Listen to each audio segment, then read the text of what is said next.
All right, so we're going to start again. So the last table today is going to be focusing on spiritual races and their ambiguities, and we're going to have the pleasure of hearing two participants. First, Claude-Olivier Doron from Paris Cité. Claude-Olivier, of course, is part of the backbone of the program. So we're going to be very happy to hear him talk again. We've benefited in the past from his expertise and insights on the history of race, the history of medicine, history of anthropology as well. So today is going to be talking about spiritual races and the ambivalent criticism of the doctrine of races in between 1834 and 1850 in France. And then we'll talk to Bernard Matolino from the University of KwaZulu-Natal, who is an associate professor in philosophy at the University of KwaZulu-Natal, South Africa, who is the author of Personhood in African Philosophy and Consensus as Democracy in Africa. So Bernard, I'll give you the floor later on after Claude-Olivier's presentation. So Claude-Olivier, whenever you're ready. Thank you very much for the presentation, and it's a pleasure to be here, as I said and mentioned. My talk will talk about the idea of spiritual races, and as Peter has said, when I'm talking about spiritual race, I will use the concept of the authors I will mention. Okay, so it's a emic concept, I would say. So during the 1820s and 1830s, emerged in France and more widely in Europe what contemporaries began to describe as the theory or the system of races. In brief, it was an approach that sought to explain the history of human societies, their current state and their future destiny through the biological diversity of the different races that made these societies and their varying interrelations, racial mixing, struggles, and oppressions. These races were generally conceived as presenting hereditary physiological differences which determined different and unequal intellectual and moral abilities. So the doctrine of race, in this case, encapsulates what we generally think today concerning racialism or racism, a doctrine which is based on biological conception of race and a form of biological racial determinism. The English Prime Minister Disraeli will perfectly sum this conception in 1847 when he says that civilization, art, religion, I quote, all is an affair of race. There is no other truth. As you see, Dinter and Disraeli have the same idea. So I won't enter in detail in this approach here, but just give you a small illustration through an example, which is the example of the work of Victor Courtet de Lille in 1838, La science politique fondée sur la science de l'homme, a very important book and a book which epitomizes the most radical systematization of a naturalist and deterministic view in which biological races and their relation play a fundamental part to explain human society. So for Courtet, mankind is made up of distinct hereditary varieties of race, presenting differences in their physical biological organization, from which derive unequal intellectual and moral abilities.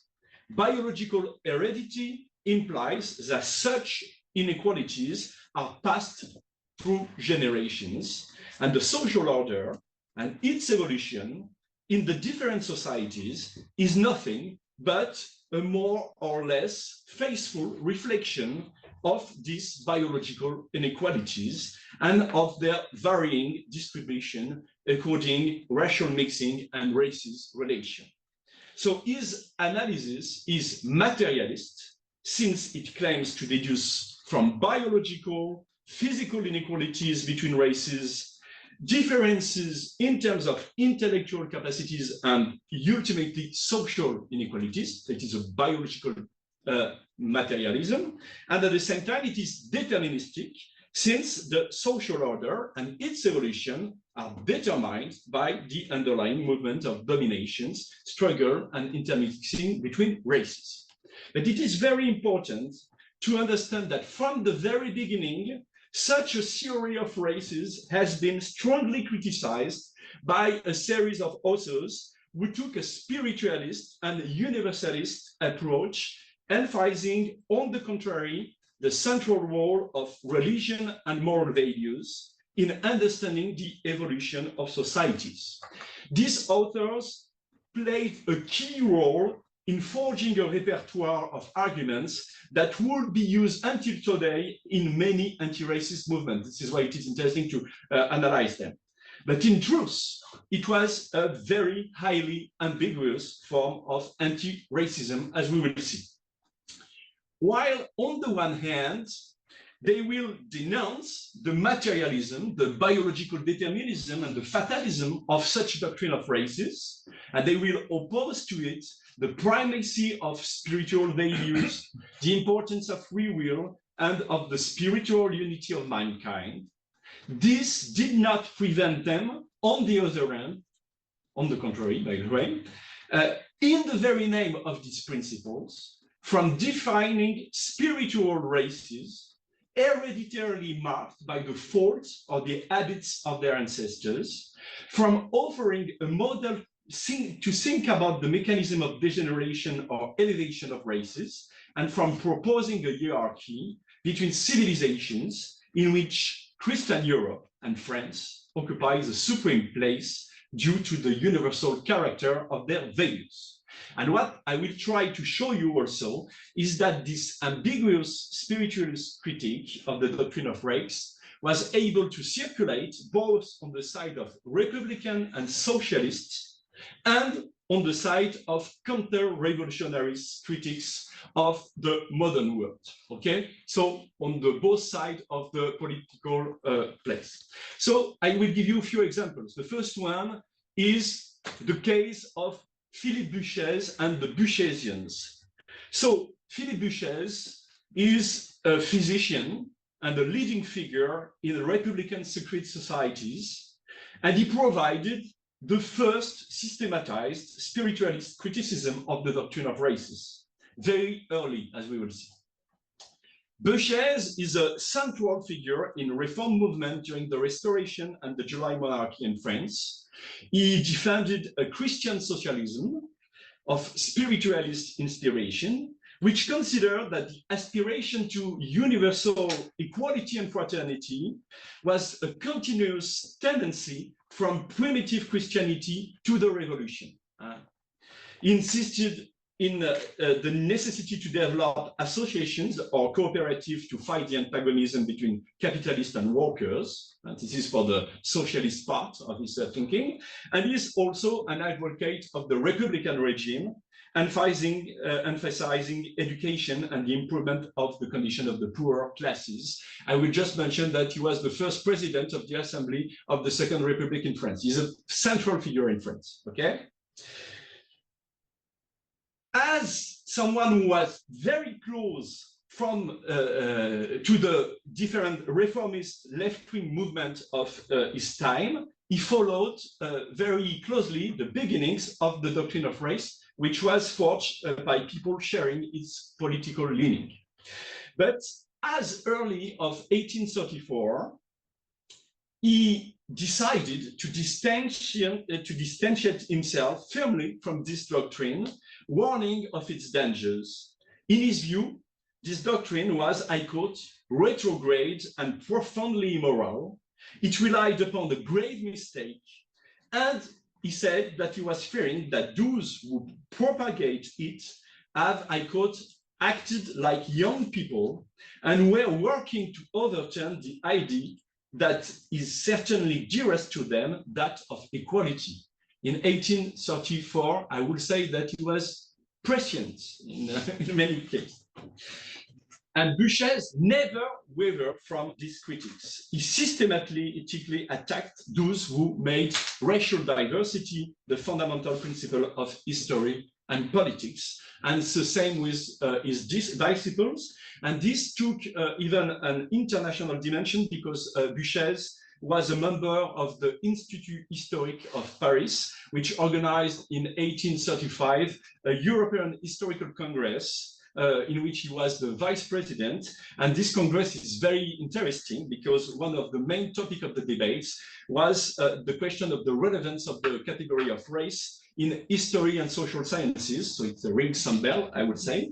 And also on the respective weight of what should be put on the physiological diversity of peoples or to religion and Christianity in particular to explain the evolution of societies. It opposed some supporters of the doctrine of race, such as Claude-Olivier, which I mentioned, and their opponents, mainly linked to Buchez.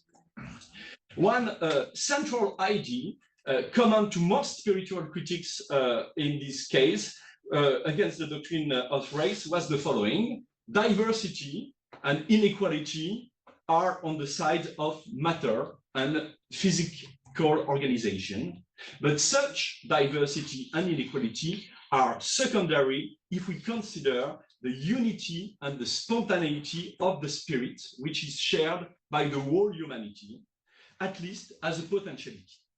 This idea of a spiritual unity of mankind is first and foremost that of religious and moral principles, which are those of the evangelical morality and which Europe is incarnating, by the way.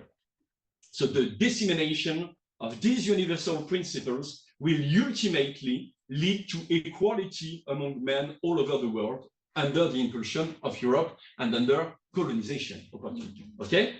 Dr. Doron Spiritual, a disciple of Buchez, sum up perfectly this position at the Congress. Here is the quotation of Spiritual. All men being equal in spirit, all human brains having in power the same organs and the same faculties, the unity of faith inevitably leads to equality among men. They will differ only in the functions they perform in virtue of this common faith. This is my conclusion. Man is an activity. This activity is the effect of the man, not of the organs. This activity is free and chooses by virtue of a spiritual law. It is of the same nature in all men. The differences are due to organization, but they are likely to be regulated by the spirit that is common to all by virtue of a spiritual law that all can accept. Okay? Another example of that is the founder of the socialist movement in France, Pierre Leroux, who criticized the same way the doctrine of races, saying that the doctrine of races pretend to explain the history of human intelligence in terms of race and blood. And he has this sentence, which I really love. While the gospel says the spirit blows where it wills, proponent of the doctrine of races says not only can the spirit only blow with the permission of the races, but race is the prior and determining reason for every breath of the spirit. It is not the spirit, but the race that blows, okay? And he's criticizing that. I think the idea is clear, I hope. So let's recapture the main argument of the Buchezians and Buchez critics on the doctrine of races. The first argument is that the doctrine of race is based on a scientific error, a scientific mistake. As Buchez say, the word race has been borrowed from naturalists, but race theorists have confused what naturalists call races with what they define as species. What it means by that is that they have turned races, human races, into, I quote, invariable and incommunicable types, characterized by their fixity, stability, and radical differences. And this kind of analysis question eventually radically the very unity of mankind. That is, in Buchez's mind, the doctrine of race is fundamentally polygynist, okay? Whereas he explained that the true meaning of race in natural history is something else, and he's right, actually, at this period of time. Race is a variety within the spaces that is transmitted over generations as long as the environment and habits remain the same. So what it means, it's very important to understand the following developments. It means that from the point of view of natural history itself, races are produced. They are produced through a process of inherited process. They are formed inside the species and they are plastic. You can produce races through a process which is a hereditary process, and you will see how it is important for the rest, okay? The second argument, which is important, is the idea that the doctrine of race is, I quote, retrograde and profoundly immoral. If it were real, Christianity, which claims to negate race and gens, would be a lie. Our French Revolution, which accomplished this negation, would be insane, end of quote. So for the Buchesian, world history is marked by various stages. Until the advent of Christianity, societies were organized around principle of race, origin, and descent. It is exactly what Evola would say, but to say, it was good, but it is not the idea, of course, of Buches and the Buchesians. For them, Christianity, evangelical morality, on the other hand, presuppose a commitment to universal brotherhood and a need to progressively achieve equality at a global scale. And the revolution is the fulfillment of these ideals, okay? So to them, the doctrine of races is reactionary and outdated discourse, the discourse of blood and caste. As Bucher's disciple Auguste Hott noted, I quote, "We have resurrected the doctrine that is alien to our morals and ideas, and we want to make it an historical principle," end of quote. And what is worth noting is that for Buchesian, and we are talking about Buchesian people working who are talking in the 1830s, 1840s, okay? For them, the discourse of race is linked to Germany at this period. I quote, "The discourse we are attacking is completely suited to Germany, where the law of race still reigns." And it is linked also, and this is important, to Protestantism. I quote, "To reject, like the modern German school, the primitive unity of species among men, and to replace it by the multiplicity of races, would mean to introduce Protestantism into history," end of quote. And in this case, they are inaugurating a long tradition that opposes the Latin anti-racism, either universalistic, Catholic, or Republican, versus the differentialism, Protestantism, etc.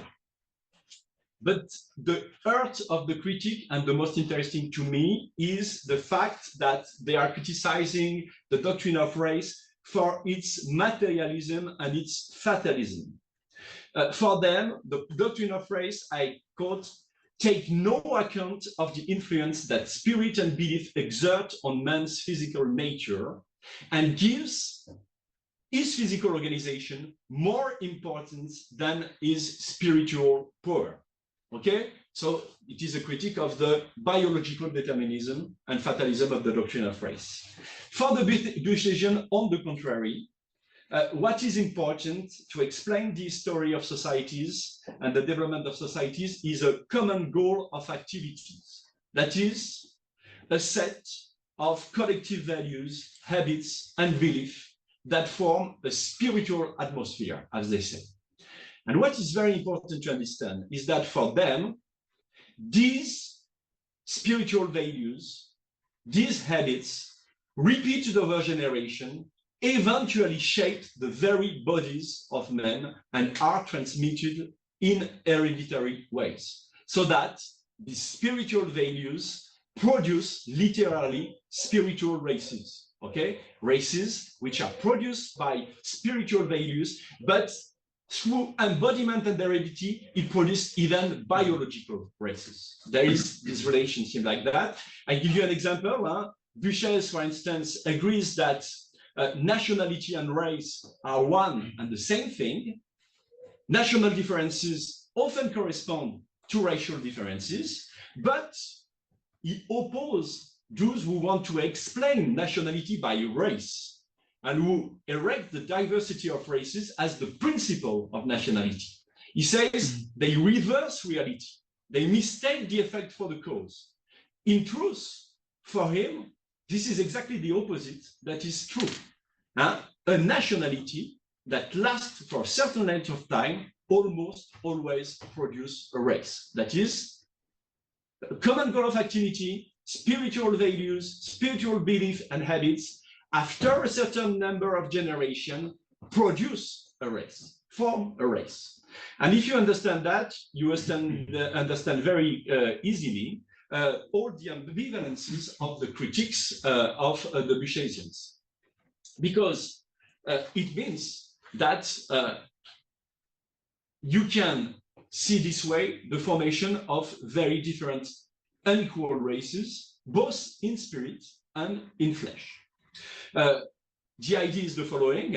I quote again Buchez. When a succession of men united by generation directs its activity along the same path, always doing the same work and in the same environment, then a race is created and formed, which is the most apt to practice with energy and perfection the path on which it has established itself. Thus, there is not only a solidarity between men according to the spirit, there is also solidarity according to the flesh. Those who have acted well and done well pass a better flesh to their children.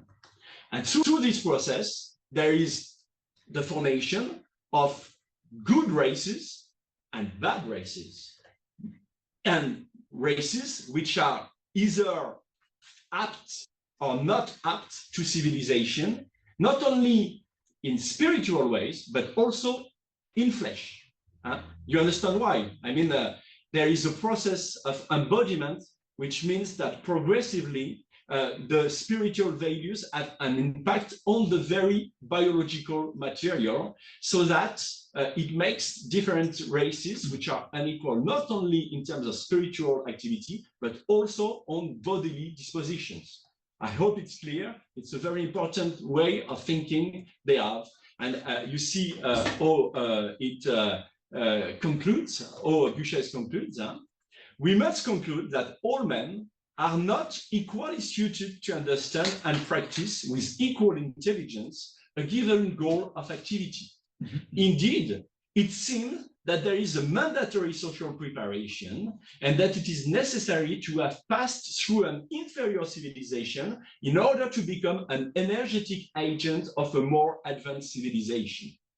This is not to say that a man caught up in a very inferior civilization will not be able to accept the principle or the belief of a very superior civilization. The soul is the same in all men. It is only the organic faculties that are unequally developed due to the process I mentioned. The individual will therefore have to overcome difficulties that the man of a superior race does not even perceive. He will need to be led and disciplined where the other knows how to lead himself. And of course, this is a justification of the expansion of colonization, which is quite explicit. So let me now turn to conclude. I wanted to mention another author, associated author, but I don't have time. So I will conclude with an example from the other side, political side, which is the case of Blanc de Saint-Bonnet, a perfect example of the circulation of this idea in this time counter-revolutionary thought. So Antoine de Blanc de Saint-Bonnet is and was a key reference of the right Catholic literary circles, such as, for those who know the literature, French literature, Barbet d'Aurevilly, Villiers de l'Île d'Adam, Huysmans, Léon Blois, etc., as well as a key figure for the counter-revolutionary and nationalist movements, such as Barrès, Maurras of the Action Française. His work, as you will see, implies a whole metaphysics of fault and freedom, which is deeply inspired by Augustinism. And this is very important. And I will give you, and I will focus on his work of 1841, which is called the L'Unité Spirituelle, on spiritual unity. This work provides a deep criticism of the doctrine of race, very similar to Buchez and to the Buchezian, as you will see. And you have to situate itself in the purpose of the book itself. The book wants to criticize any doctrine who wants to base political science on natural law or on material relationships that could determine societies. He wants to develop, on the contrary, a political science which is based on Christian anthropology, emphasizing free will, sin, and moral laws. And you will see that it is important in his critiques of the doctrine of race. So it is from this perspective that Saint-Bonnet radically criticized the materialism and the fatalism of the doctrine of race. For him, it is even worse all the other materialist explanation of society, such as theory of climate or theory of social materialism, like Marxism, I would say after. Why? Because the doctrine of race, in the doctrine of races, he says, slavery and stupidity are located in the blood. With the previous hypothesis, such as the influence of climate, there still remained a means of salvation. You can move, you can transform the climate. No? But here, evil is inherent in man. It is in his very constitution. So where would he flee to escape the last bound of fatality? In a way, for him, the doctrine of race is a doctrine of predestination. Each race is doomed to a definitive place and vocation. And it transforms also barbarism, domination, slavery, stupidity, as I quote, legitimate and inevitable facts linked to nature and to providence. So for him, it is a system which is the system of nobility applied to nations, and it is close again to Protestantism. Versus this idea, Blanc-Saint-Bonnet wants to reassert Augustinism. These inferior states are not natural, they are not fact, they are linked, I call, to the abuse of moral liberty as the cause of our vices, of our stultification, and of our servitude. They are the result of free will, liberty, and sin, and they are not natural state. And this is highly typical Augustinian perspective to justify slavery, for instance, etc., and political power. But what is very interesting to note is that if Saint-Bonnet totally refuses and refutes the naturalistic and fatalist explanation for inequality and the doctrine of race, is really debunking the doctrine of race, then he makes a spectacular about turn. I quote him, if races play a part in the conformation of societies and the distinction of people, then it is the spiritual races that produce these bodily races. So you will see the same dynamic. Spiritual races will produce bodily differences and inequalities. So how it works, I will conclude with that. Freedom, choices, activity take the precedence over physiological determination. So a good activity will develop organs, while excesses of laziness, etc., will lead to atrophy of organs. And then, I quote him, while the former, the one who developed good activity, will deliver all the richness of their constitution to their children, the latter leave only sickly rents in body and minds, stricken with all the infirmities of debauchery from their mother's womb, and progressively they form different races, unequal races. So in the beginning, there is freedom, choice, virtue, sin. I quote him again, it's a very clear quote, in absolute, men are equal before God. Or it is that in time, we find only inequality among them. Freedom explains it. So it's very clear. Freedom explains everything. The inequality that exists among men comes neither from God nor from society, but from man himself, that is, from his freedom. It's a Sartrean explanation of inequality in a way. And he continues, the bodies are marked by the soul and the will.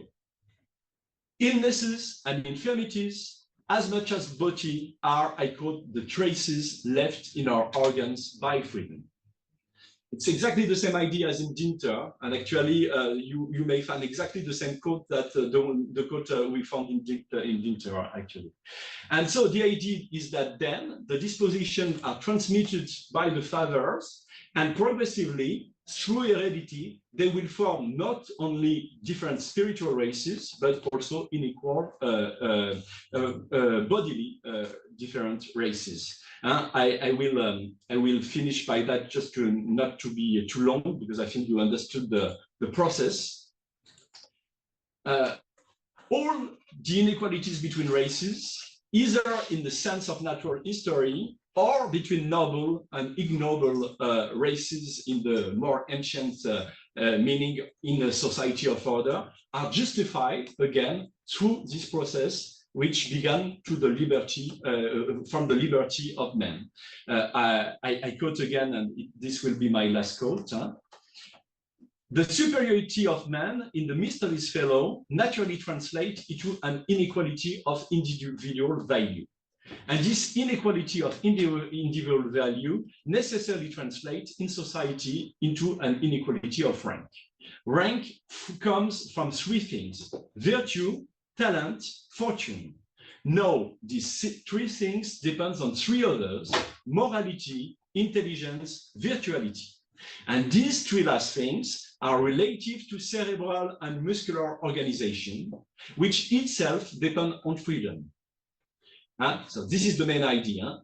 Even the physical organization, the body depends on freedom, and is the result of free acts of your predecessors. Such is the theory of the origin of inequality among men, and certainly freedom could well produce variety and inequality among men, since it produced variety and inequality among the races of men.